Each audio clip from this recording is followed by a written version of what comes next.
Did you know that in a recent survey, over 60% of foreigners living in Japan said that making close Japanese friends was their single biggest challenge?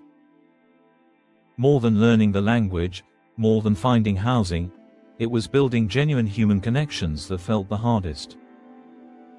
Welcome back to AI Japan. Today we're tackling something deeply personal and important: how to actually make friends in Japan as a foreigner. Japan is one of the most welcoming countries on the surface.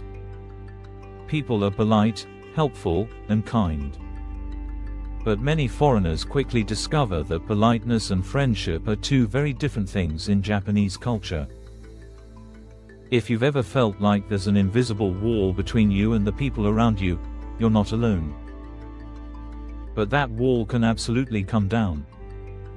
The most important cultural concept you need to understand is uchi and soto, inner circle and outer circle.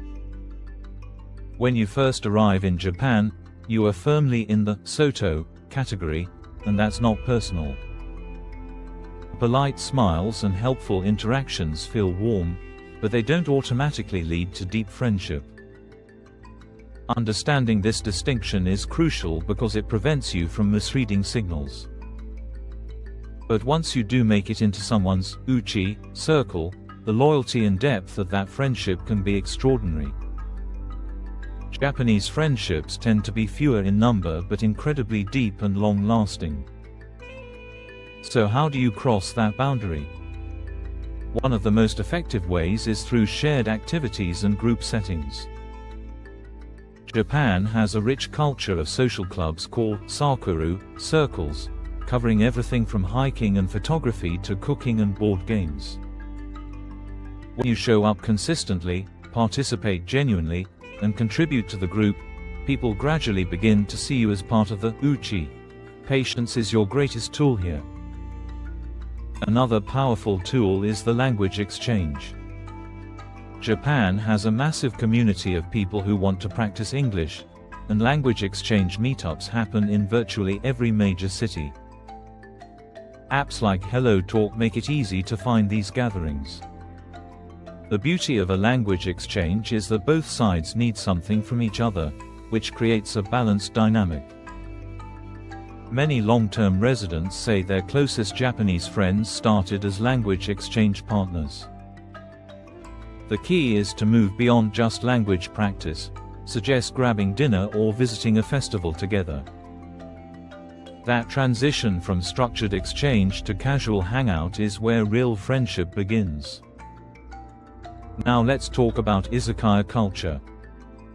If there's one social setting where Japanese people truly let their guard down, it's the izakaya, the traditional Japanese pub. There's even a phrase, nomunication, combining the Japanese word for drinking with communication. If a Japanese coworker invites you to an izakaya, always say yes. This is a significant gesture. You don't need to drink alcohol. What matters is your presence and willingness to be part of the moment. Finally, learning even basic Japanese makes a tremendous difference.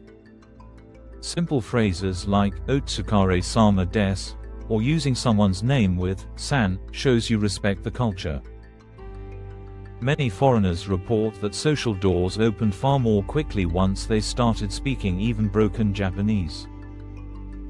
It signals humility, effort, and genuine interest, three qualities Japanese culture values enormously.